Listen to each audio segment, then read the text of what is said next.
Salut à toutes et à tous, c'est Johan de Oh My Extra Classa. Avant de démarrer le podcast, vous connaissez la musique, petit appel à l'action. Si vous aimez ce podcast, si vous aimez le foot polonais de manière générale et vous voulez aider à le promouvoir, n'hésitez pas à vous abonner au podcast, à lui donner une note de 5 étoiles sur les plateformes et surtout à le partager, ça va beaucoup nous aider. Vous pouvez par exemple le partager sur Twitter en taguant le compte du podcast, Oh My Extra Classa, et ou en taguant ses intervenants, que ce soit Manu, Mathieu ou Johan. Allez, je vous laisse avec le podcast et je vous souhaite une bonne écoute. Bez zmian Raków przed Legią i Lechem 24. serię gier. Na plecach, ruszył, Krykowiak, mamy to, jesteśmy w ćwierćfinale Euro 2016, tak, to jest prawda. Et salut à toutes et à tous, jak mówił Paulo Souza, dzień dobry to everyone. Heureux de vous retrouver pour déjà ce 6e épisode de votre podcast 100% foot polonais, Oh My Extra Classa. Et aujourd'hui, autour de la table pour m'accompagner, ils sont trois. Il a vu son Ler Poznań prendre une raclée en Coupe d'Europe, mais il y croit toujours. Ils peuvent la gagner cette année. C'est Johan. Johan, comment ça va? Ça va très bien. Oui, j'y crois toujours. Le 3-0 à la 30e retour, parier dessus. Et à ma gauche, il a failli se suicider devant Stal Mielec, Miedźegnica, mais finalement il est avec nous ce soir, même s'il est déprimé. C'est Manu. Manu, comment ça va? Bah écoute, ça va très bien, je suis très content d'être là encore une fois, toujours. Et enfin, il nous revient de Napoli, la côte dont je ne me rappelais plus le nom. C'est Mathieu. Mathieu, comment ça va? Eh ben écoute, ça va. Je suis revenu sous la pluie, sous le soleil de Naples, c'était beau. J'ai pu voir du vrai football et puis je suis revenu à l'Extraclassa et je suis content d'être avec vous aujourd'hui, ce soir. Et oui, car comme vous le savez, l'Extraclassa, on appelle ça le Jogamoshito dans le jargon. Et sans perdre plus de temps, je vous propose qu'on passe au résultat du week-end, Mathieu. Et oui, effectivement, on a eu un très beau week-end. C'est à noter quand même, un week-end avec pas mal de buts. Donc nous étions exactement pour la 28e journée d'Extraclassa, c'est-à-dire qu'il reste 8 journées après celle-ci.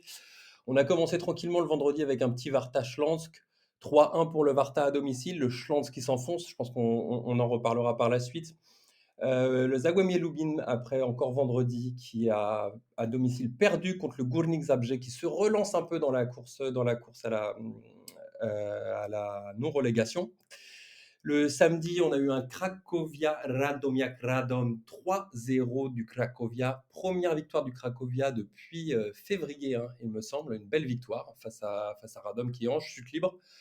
Puis après, on a eu un petit match, un petit Corona Kielce, Jagiellonia Białystok, un match des puristes, un match des hipsters, avec une victoire 2-1 finalement du Corona Kielce à domicile qui était mené 1-0. Et le Corona qui fait un début de saison en 2023, donc un début d'année 2023, très intéressant derrière le Legia et le Raków Częstochowa.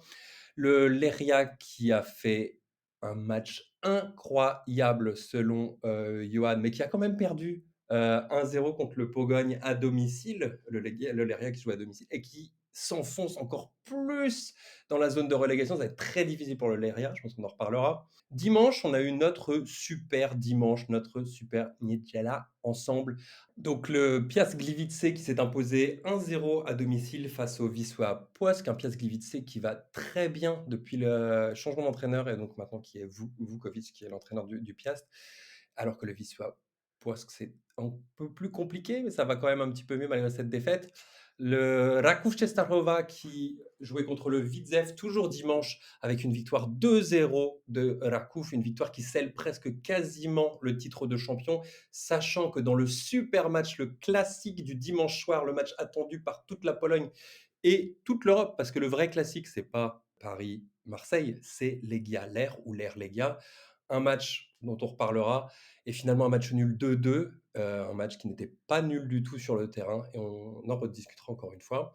Et enfin, pour finir, le match attendu par Manu, comme d'habitude, le lundi, au frais, en début de semaine, un petit Stal Miedź-Legnica, un match de bas de tableau, mi-tableau, avec finalement un Miedź-Legnica qui a mené très longtemps, qui a joué à 11 contre 10 et qui est venu se faire égaliser à la dernière minute par le Stal. Et donc, score final un partout en ce lundi pour ce superbe match sponsorisé par Manu. Merci Mathieu.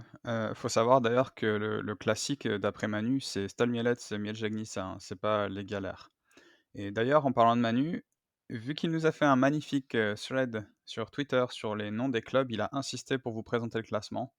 Et donc, Manu, je te laisse pour le classement. Ouais, on va continuer de faire croire hein, que j'ai vu le match de Stal Miedj pour ma légende. Hein, on va continuer parce que en vrai, je ne l'ai pas vu. Alors, donc en tête, on a le Raków Częstochowa qui a pris enfin le lead, le lead, l'écart avec le Legia. 65 points, le Legia est derrière avec 8 points d'écart. C'est pas fini, il reste 8 journées encore. Tout est possible, mais ça va être, ça paraît quand même assez invraisemblable que le Raków chute. Derrière, on a la lutte pour la troisième place avec le Lech Poznan à 48 points et le Pogoń Szczecin à 47 points. Donc vraiment match très serré, sachant que les deux joueront certainement l'Europe vu que le Raków et le Legia jouent en Coupe de Pologne. En cinquième place, on a le Warta Poznan qui est à 41 points, qui s'en sort très bien sur cette fin de saison. Le Piast Gliwice aussi, qui est sur une série de 4 victoires à 39 points. Derrière, on a le Cracovia et le Widzew Łódź qui, à l'inverse du Korona Kielce, qui est 11e, le Widzew Łódź, lui, fait une très mauvaise saison 2023, comme dirait Mathieu. Le Corona, 11e, fait, lui, une excellence. On a, en fait, à partir du 9e jusqu'au 16e, donc Wisła Płock, Stal Mielec, Korona Kielce, Radomir Radom, Jagiellona Białystok, Górnik Zabrze, Słódź Wrocław, Zagłębie Lubin, qui jouent dans 5 points. Donc on a une lutte pour la relégation qui va être folle jusqu'à la fin de la saison. Vraiment, il va falloir suivre ça avec attention. Et tout en bas du classement, on a toujours le Lech Dance qui est finito, hein, comme dirait Macron, et le Miedź Legnica qui est pas mieux, qui est pas mieux. Merci Manu. Je pense qu'on a vu pas mal de matchs ce week-end, pas tous en même temps. Je vais démarrer par parler rapidement de quelque chose qui m'a marqué ce week-end. C'est la différence de comportement des étrangers du Górnik Zabrze et du Śląsk Wrocław. Pour moi, le Górnik va être sauvé par ses étrangers, notamment ses deux Japonais et son défenseur central qui a marqué ce week-end aussi. Alors que Śląsk, j'ai l'impression que les étrangers sont clairement, finissent la saison en mode touriste. Ils sont là pour prendre leur chèque et je pense que ça va les envoyer en deuxième division, Śląsk, si ça continue comme ça. Parce que là, clairement, c'est comment le dire poliment? Bah, tant pis, je vais pas le dire poliment, c'est du foutage de gueule. Il y a pas un effort de fait, c'est n'importe quoi, ce club et notamment, ces étrangers qui, je pense, ont qu'une envie, c'est de se barrer, en fait. Qu'est-ce que vous en pensez? Moi, je suis complètement d'accord avec toi pour nos deux petits Japonais du Górnik Zabrze qui sont, franchement, qui surtout sur le dernier match, mais qui au global font. Donc, Okonuki qui fait une très belle saison depuis le début de la saison, et Yokota qui est arrivé cet hiver. Les deux sont absolument géniaux, pardon. Ultra offensif. Enfin, vraiment, on sent qu'il booste vraiment le Górnik Zabrze.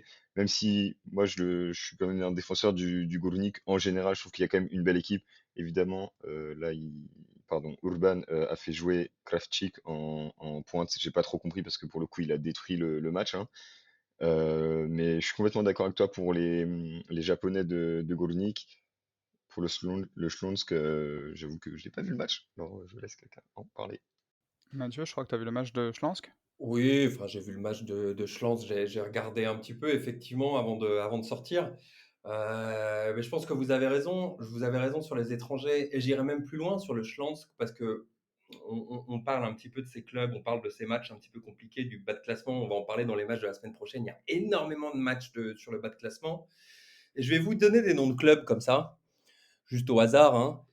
Le Lechia Gdańsk, le Miedź Legnica, le Piast Gliwice, le Korona Kielce, le Zagłębie Lubin, le Górnik Zabrze, le Stal Mielec, le Lechia Gdańsk encore une fois, le Jagiellonia Białystok et le Radomiak Radom. Je vous ai pas cité toute l'extraclassa, mais surtout la majorité des clubs entre la 10e et la 18e place, sauf le Śląsk. Est-ce que vous savez me dire pourquoi? C'est parce que Śląsk, c'est la seule équipe qui a pas gagné cette année? Non, c'est la seule équipe qui n'a pas changé d'entraîneur cette année. Et vous savez pourquoi le Śląsk n'a pas changé d'entraîneur? Parce qu'en fait, ils payent encore l'entraîneur d'avant Et donc, c'est pour ça qu'ils peuvent pas se payer 3 entraîneurs encore à payer avec le nouveau qu'il va avoir. Donc, je pense qu'au Schlansk, finalement, parce qu'il y a les étrangers, etc., on en a parlé 1000 fois du Schlansk, mais même s'ils ont un calendrier qui me semble assez favorable pour la suite, le Schlansk Vostrof, je, j'ai des gros doutes sur le fait que le Schlansk va se sauver cette saison. Alors, ça va peut-être se jouer avec leurs potes, leurs ennemis de Basse-Silésie avec Lubin. Mais même au-delà des étrangers, je pense que globalement, c'est un club où plus personne n'en a rien à foutre, en fait. C'est ça le problème. Le stade est vide, on l'a déjà dit. Il se passe rien, il n'y a pas de révolte, il n'y a rien du tout. Ils doivent payer, ils ont des dettes colossales. Et ça, c'est quelque chose que je voulais mentionner aussi, parce qu'on parlera peut-être du Leria qui est encore derrière le Schland, c'est encore pire, mais ces clubs sont à majorité quand même avec comme propriétaires, on va dire, qui épongent les dettes, les villes dans lesquelles ils sont, c'est-à-dire la ville de Wrocław et la ville de Gdańsk. C'est-à-dire que ce sont les gens, les contribuables, qui payent cette espèce de merde qu'on voit toutes les semaines, etc. Donc, même au-delà des étrangers, finalement, je pense que, voilà, je voulais faire un coup de gueule sur le Schlanz. Je sais que, Johan, tu voulais le faire, mais je pense que tu étais un petit peu réticent, donc je vais le faire, je le fais à ta place. Mais je pense que c'est même au-delà de ça, c'est un foutage de gueule totalement général de ce qui se passe. Enfin, le match était absolument déplorable. On attendait qu'Yeboah revienne. On n'a rien vu. Enfin, derrière la défense, mais c'était terrible. Personne ne bougeait. C'était des plots. Même des plots à l'entraînement, ça bouge plus avec le vent. Enfin, c'était absolument terrible. Là où, par exemple, on a vu au Gournik quelque chose effectivement se passe avec les étrangers. Podolski n'était pas là. D'ailleurs, c'est intéressant de noter que Podolski n'était pas là et on a vu quelque chose un petit peu différent au Gournik. Donc bon, voilà, c'était ce que m'a évoqué ce match et c'était vraiment à contrario de ce qu'on a pu voir avec le Varta qui allait de l'avant, etc., et qui a proposé des choses intéressantes et qui se relance et qui va certainement finir à la cinquième, sixième place. Et je suis assez content pour le Varta. Donc voilà, c'était mon petit point engueulade sur le Schlanz Wrocław. Je vais en placer une, je vais rebondir, là-dessus, dans le mode gestion de Schlansk, parce que c'est quand même extraordinaire, ils ont réussi l'exploit l'année dernière, ils avaient, Mateusz Plaszczek qui cartonnait en Ekstraklasa. Ils ont réussi l'exploit de le prêter 1 an à Verona en Italie, donc c'est-à-dire qu'ils ont pas encaissé l'argent du transfert, ils l'ont prêté 1 an avec option d'achat obligatoire. Il a pas joué les 6 premiers mois de la saison, ils ont même pas réussi à le récupérer en prêt et maintenant le gosse, il est à Com, je crois, en D2 italienne.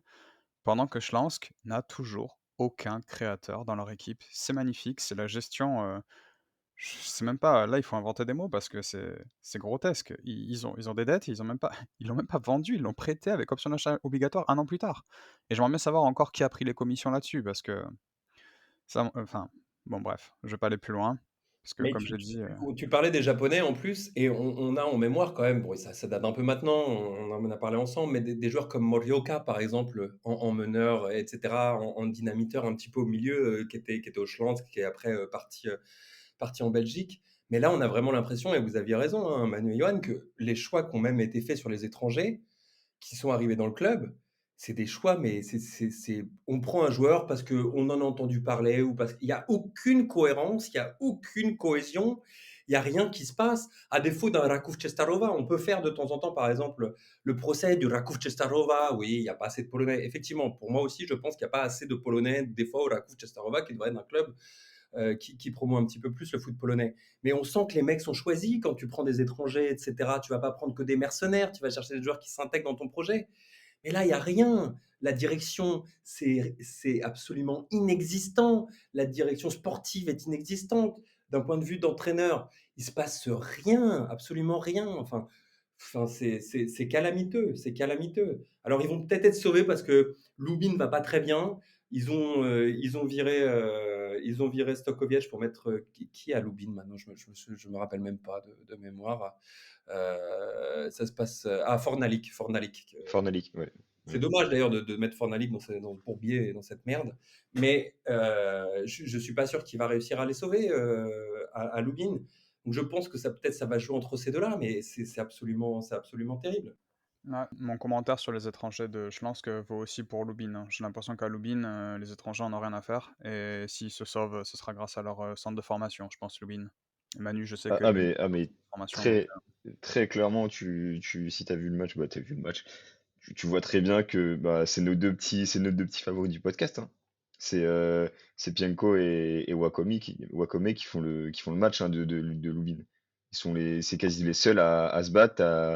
Pardon, je crois que c'est Wozniak, je sais plus exactement qui c'est, mais un remplaçant qui est arrivé cet hiver, qui rentre sur le terrain, qui fait aussi un beau match, c'est un Polonais aussi. Et c'est vrai que côté étranger, à Zangwembe, c'est pas brillant. Après, c'est pas une équipe qui joue, pour moi, qui joue pas avec énormément d'étrangers non plus. Il y a quand même pas mal de Polonais aux Zagłębie.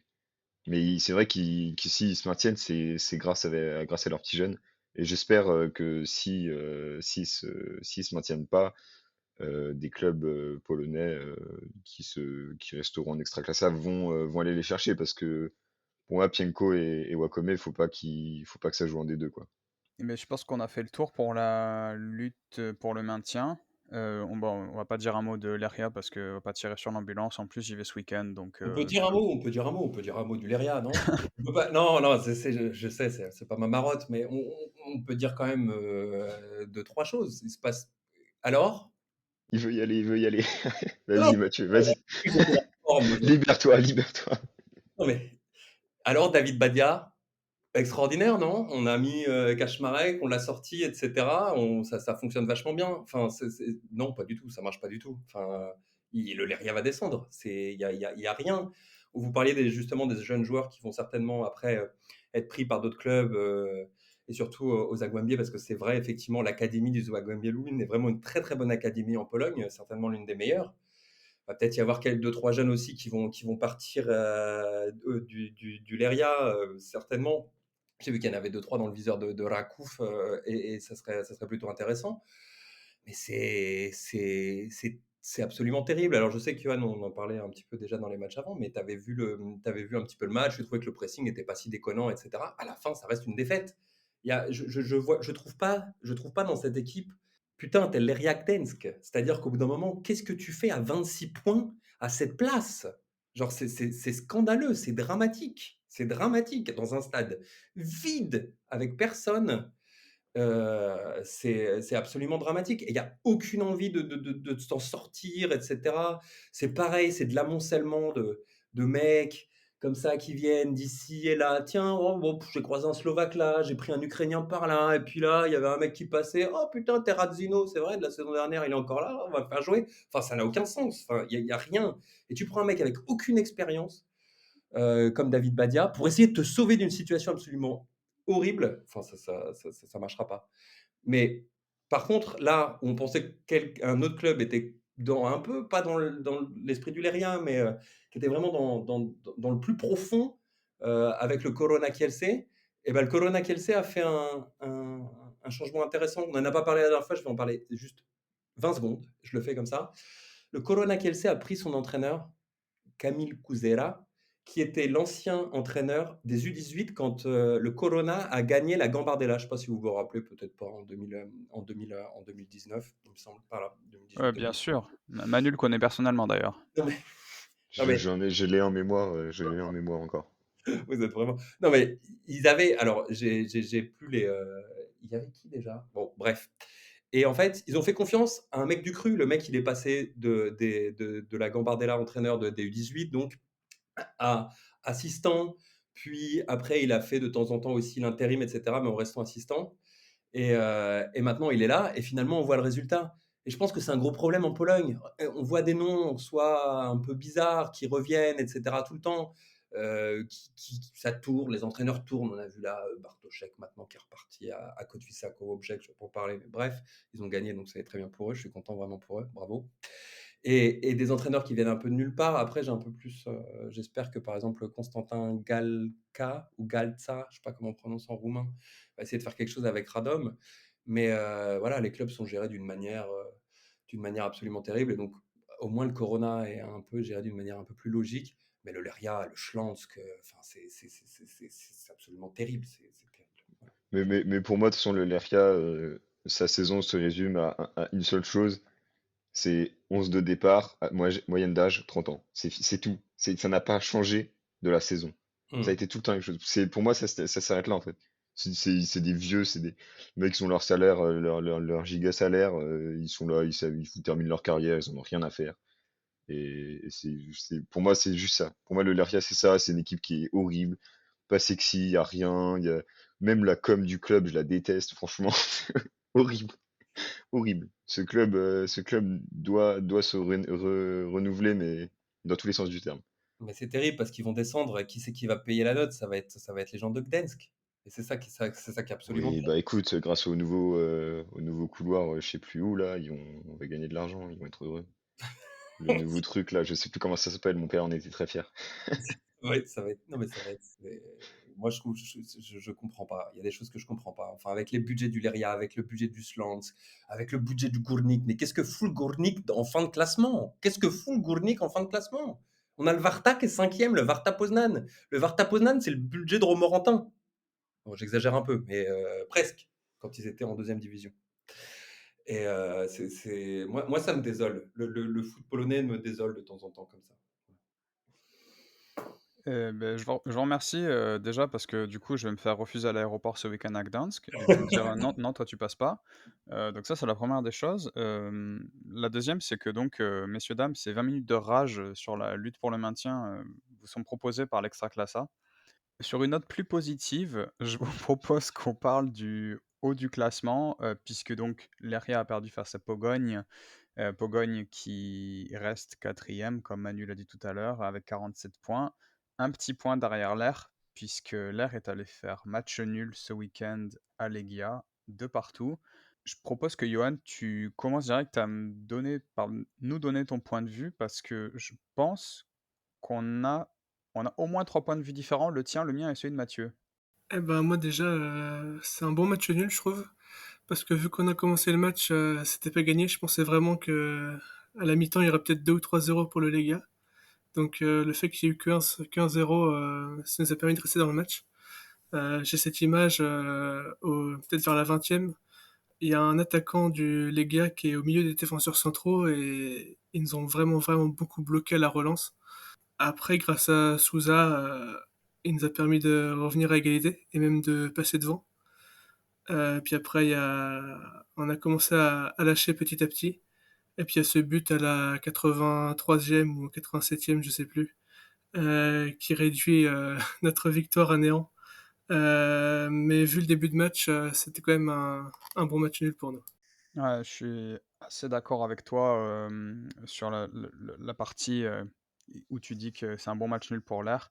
Hem, En revanche, moi, je pense vraiment que Leguy a tout gâché, en ne concrétisant pas ses occasions.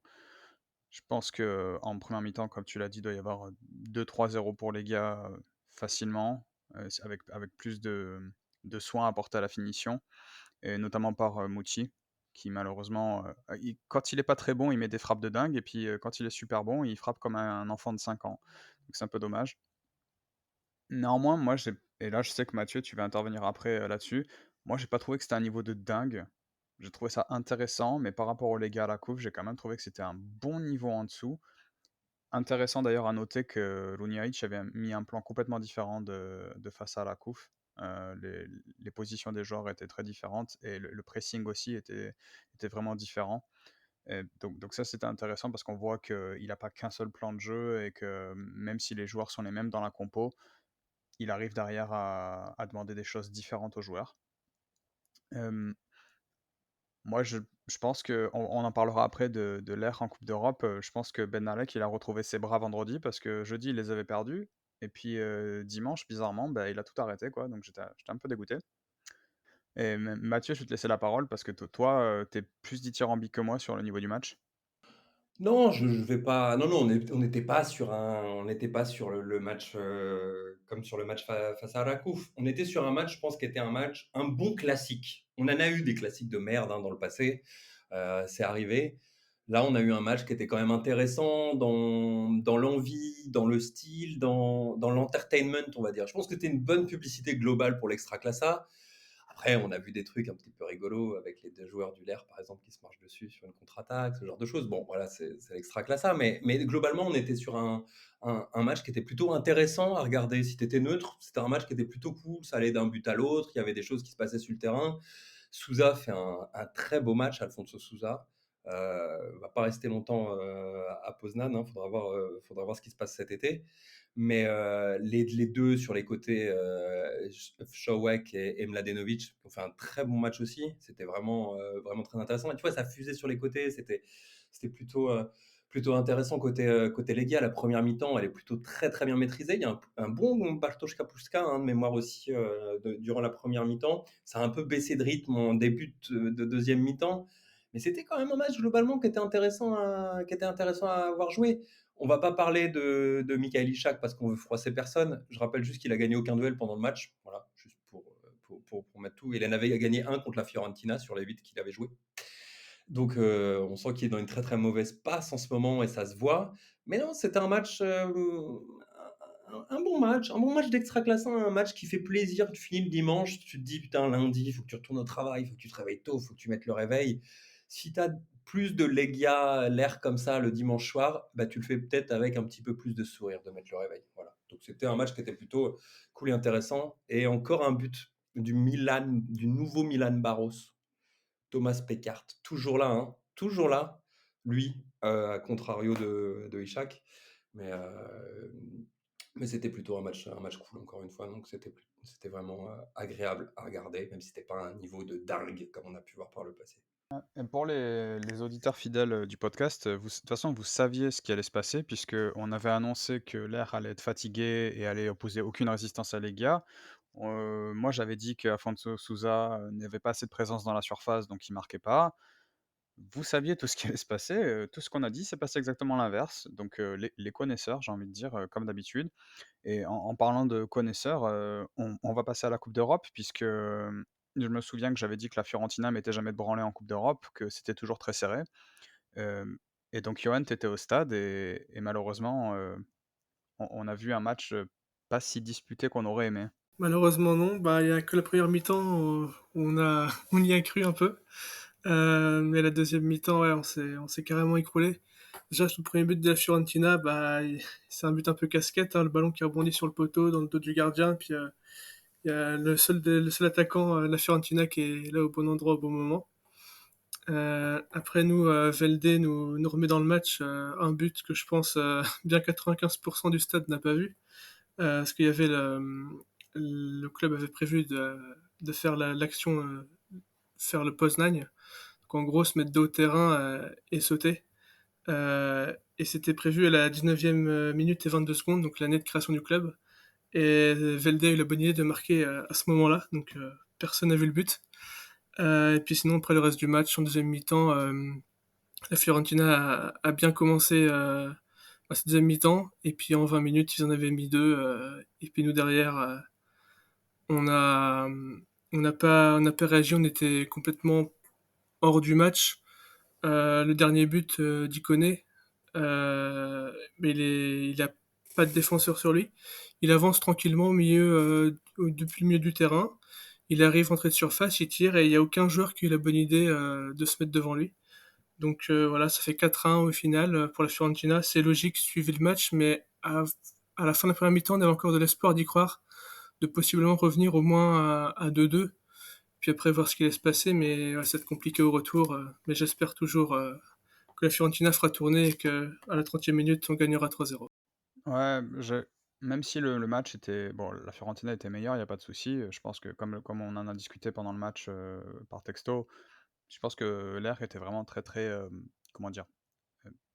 Très, très stressé en fait par le match et il y a des joueurs qui ont vraiment pas joué à leur niveau, en plus de ça, heu, l'UEFA, cette mafia a décidé de suspendre, Salomon parce qu'ils avaient peur que l'Air gagne la Conference League, donc pour les affaiblir, ils l'ont suspendu, ce qui fait que Satka était titulaire. Je crois qu'il avait pas joué depuis je sais pas combien de temps, mais je pense que ça se compte en mois quasiment. Dis-moi Yoann si je me trompe, mais je pense que c'était en mois qu'il avait pas joué Satka? Ouais, il a pas joué depuis au moins début 2023, ouais. Mais, mais ça n'empêche pas le fait que sur les 4 buts, il y en a au moins 2 où Bednarek, je suis désolé, mais c'est pas de bras, pas de chocolat là, c'est catastrophique. Le mec, enfin, le but de Ikoné, enfin, je suis désolé, mais c'est un tir d'un enfant de 10 ans, quoi. Je sais pas ce qu'il lui a pris, soit il a pas vu, soit je sais pas, mais c'est catastrophique, quoi. Donc, comme je l'ai dit un peu plus tôt, contre Legia, il a tout arrêté. Peut-être qu'il a trouvé son plafond de verre, en fait, avec la Coupe d'Europe, tout simplement, il a Il a peut-être pas le niveau Coupe d'Europe, peut-être que l'Extraclasa, c'est son plafond de verre à lui. Mais, mais pour moi, bien que l'air ait été moins fort que Fiorentina, il y a au moins 2 buts qui sont largement évitables, quoi. Je pense, Mathieu, Manu, vous avez vu le match également, je sais pas, vous en pensez quoi? Et je suis totalement d'accord sur les buts que prend Bednarek. Le premier but est assez moche. Enfin, j'ai pas compris. J'étais, j'étais un peu déçu. Et après, le Lech a quand même bien tenu sa première mi-temps. Et j'y croyais. Enfin, moi, j'y croyais. Je me disais, bon, ça va tenir. Ils ont l'air motivés. Il y a les supporters et tout ça. Mais c'est vrai qu'on n'a pas eu un grand Ishak. Et il commence vraiment, je trouve qu'il commence vraiment à manquer au l'air actuellement. Et il va falloir se bouger. Moi, je suis désolé, Johan, mais moi, j'y crois vraiment très peu. Mais on peut quand même remercier hein, le LER d'être arrivé jusque-là, quand même, c'est très beau et pour le COF, ça fait plaisir. Ouais, je pense aussi que, comme tu le disais, Johan, enfin, il n'y avait pas Salamone. Est-ce qu'on a vu ce courage dans ce match? Est-ce qu'on a vu Ishak dans ce match? Est-ce qu'on a vu Marcinski dans ce match? Ouais. Ishak, faut dire qu'on le voit plus depuis qu'il a fait sa prolongation de contrat, je crois, hein. Oui. Non, mais le problème, c'est ça. C'est-à-dire que le LER, pour moi, et on l'a vu ensemble, il y a 2 niveaux d'écart entre le LER et la Fiorentina. Si tu prends le banc de la Fiorentina et si tu prends le banc du LER et si tu prends le 11 titulaire, oui, il y a 2 niveaux d'écart. C'est normal, la Serie A et l'Extraclasa, on n'est pas sur la même classe. Mais le problème, c'est qu'un LER qu'on a vu avant en Conference League contre Villarreal, c'était un LER qui jouait avec un Skourash, avec un Ishak qui était en forme, etc. Avec peut-être aussi un Alfonso Sousa qu'on voyait aussi, mais qu'on a vu face au Lega, mais qu'on a un peu moins vu face à la Fiorentina. Donc, et un Salamone qui était là aussi, qui était celui, il a été quand même sélectionné dans l'équipe de Pologne en sélection. Il y avait une raison, c'est-à-dire qu'il était là, il tenait quand même derrière ce qui se passait un peu. Donc, est-ce que ça n'a pas aussi, parce que tu parlais de Bednarek, est-ce que ça n'a pas aussi un petit peu influencé le gardien d'avoir cette défense un petit peu différente de d'habitude, surtout ces 2 centraux? Peut-être aussi, hein, c'est quelque chose qui ne te met pas en confiance. Et on a vu un Lerr qui était vraiment pas en confiance par rapport à ce qu'on a pu voir en Conference League. C'était quand même le duel entre les 2 équipes qui marquaient globalement le plus en Conference League, le Lerr et la Fiorentina. On a eu une première mi-temps, comme vous l'avez dit tous les 3, on a pu espérer quelque chose et encore, le LER a eu quelques occasions, mais la Fiorentina aurait pu en marquer un petit peu plus aussi. Et après, ça s'est un petit peu délité finalement en seconde période. On arrive à un score de 4-1 un petit peu sévère, mais qui finalement, sur le papier, est assez logique. Mais je pense qu'il y a eu une faillite et c'est pas grave. Enfin, comme le disait Manu pardon, juste avant, c'est pas grave. Oui, il faut qu'on remercie le LER pour ce que le LER a fait dans cette Conference League.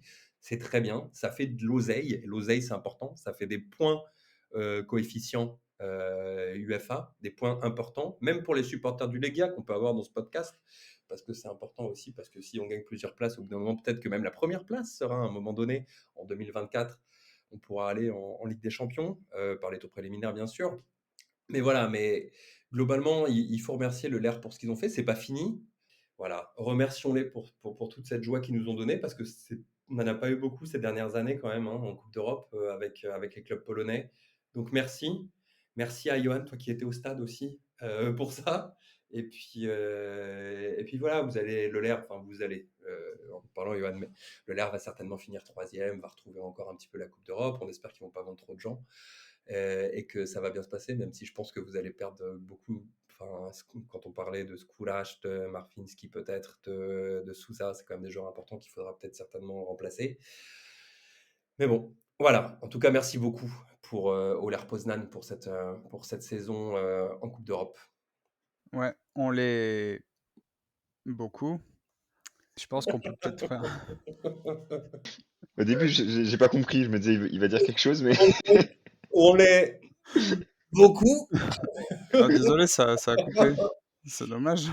bon, on les Mais enterre un peu vite, hein. Regarde, Guillaume, Je les ai encouragés une seule fois, ils ont pris 4-1, donc peut-être qu'il faut Ouais, que je j'avoue. recommence à voilà, Faut que Remercie-les pour les c'est points, psychologique. pour le coefficient UEFA, pour la possible victoire du Legia face au Real Madrid en finale en 2027. Remercie-les pour ça. tu, Ouais, Johan, tu dois peut-être encourager le Rakouf pour la fin de la saison, hein.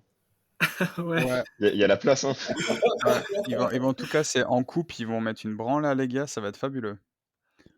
Sur ces bons mots, je propose que bah, je pense qu'on a tous à part Johan, on a tous en tête le fait que ça va être compliqué, je pense Johan aussi l'a en tête, mais c'est plus l'espoir qui parle que la raison, le cœur que la raison, pardon.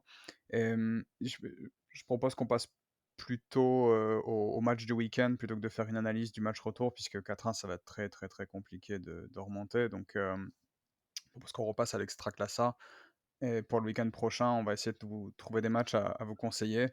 Manu, nous disait qu'il était enthousiasmé par absolument tous les matchs, le week-end prochain. C'était un délateur. C'est incroyable. C'est Je un te jette mensonge, une bûche. mensonge sur mensonge, hein, Johan, hein. À Je chaque vois podcast, moi, je j'en peux vois plus, là.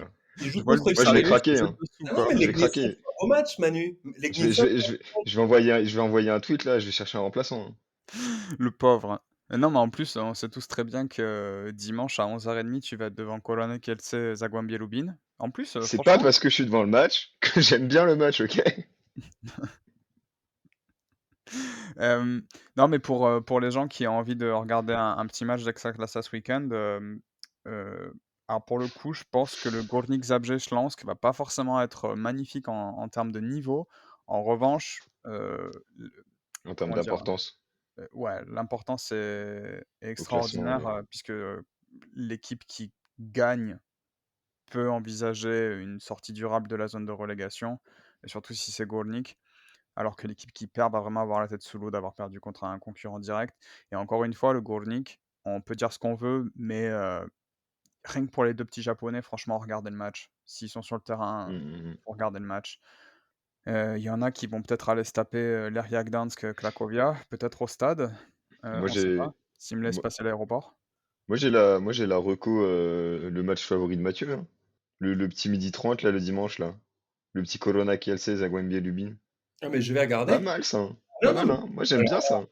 alors Elle est là, belle, elle est pas mal, cette affiche, en vrai. ah bah oui, je recommande à tous nos auditeurs et à tous nos haters aussi, qui se reconnaîtront, de regarder à midi et demi, en beurrant sa biscotte, Corona Kielce Zagłębie Lubin. Parce que exactement comme tu l'as dit, Manu, on a quand même du Pienko, on a quand même du Wakame, on a quand même un Corona qui fait partie du top 3 sur l'année 2023. Et c'est un match qu'il faut regarder. Parce que de toute façon, tous les autres matchs, enfin, c'est ce que vous disiez avant, enfin, bon, Johan qui regardera certainement le LER. Il joue contre qui le LER d'ailleurs? Contre Radom le lundi. Bon match du lundi ça. Sinon c'est pas fantasmagorique, fantastique. Donc Corona Kielce, Zagłębie Lubin, c'est un petit match pour le maintien, avec des bons petits joueurs sur le terrain. Midi et demi, avant d'aller chez papa et maman pour le rôti et les petites pommes de terre au four, c'est parfait. Il y a un match important dont on n'a pas parlé. Alors, attends. Un match important dont on n'a pas parlé. Qu'est-ce que c'est? C'est le Ruch Chorzów Wisła Kraków. Ah! Oui, Eh oui, non mais oui! Pour le J'y ai coup, pensé tout à le l'heure. match le plus important du week-end. le plus important en Pierwsza Liga, en deuxième division. Donc vous pouvez le regarder en streaming, parce que ou sinon vous pouvez payer 6 euros si vous voulez, mais sinon je vous recommande de le regarder en streaming. Parce que c'est quand même le match qui va peut-être nous donner plus d'informations sur est-ce que le Wisła va finalement prendre des points sur la troisième et la quatrième place et donc être à peu près sûr de monter, ou est-ce que le Ruhr va revenir un petit peu parce que le Bluebet Termalica est revenu dans la course, les éléphants sont de retour pour remonter en Extraclasa. Et ça, c'est un beau match quand même, Ruhr-Wisła, c'est un peu l'histoire polonaise, c'est l'histoire du foot polonais, il doit y avoir au moins 28 titres, non sur le terrain, 28 titres de champion, de Ouais, mémoire. exactement ça, ouais. Exactement. Et c'est Mm. voilà. Donc, samedi à 17h30, mettez-vous un petit stream, une petite bière, une IPA pour faire les hipsters, et vous regardez Ruhr contre Wisła, qui se jouera certainement au stade de Gliwice et du Piast, non? Ça va pas jouer au Stadion Swansea, certainement, non? Et pour nos fans absolus, nos puristes de puristes, en Détroit, le Polonia Warszawa affronte Kotwica Kołobrzeg. Oh là là, Ils le sont top. tous les deux à la lutte pour le titre. Oh, aïe, aïe, aïe, aïe. C'est Ne regardez plus l'Extraclassa. Ne nous écoutez c'est n'importe plus. Regardez des streams bizarres avec des caméras cheloues sur des matchs qui vont vous faire rêver. Parce que ça, c'est le foot polonais. OK, ben il me reste à vous remercier messieurs. C'était encore une fois un plaisir. Johan, tu sais ce qu'on pense je peux pas le dire, tu sais ce qu'on pense pour le LER, pour la coupe d'Europe. J'espère que ça va le faire. Bah, j'espère aussi, puis sinon, ça aurait été quand même un beau parcours, donc on fera mieux l'an prochain. Manu, Mathieu, comme d'habitude, un plaisir. Et ouais, plaisir partagé, Johan. Effectivement, un plaisir partagé comme d'habitude. Ça fait plaisir d'être de retour. Merci Que messieurs. tac. Przed Legią i Lechem. Merci messieurs et je vous dis à la semaine prochaine. À la semaine prochaine. À la semaine prochaine. Krykowiak! Mamy to! Mamy to! Mamy to! Jesteśmy w ćwierćfinale Euro 2016! Tak, tak, tak! To jest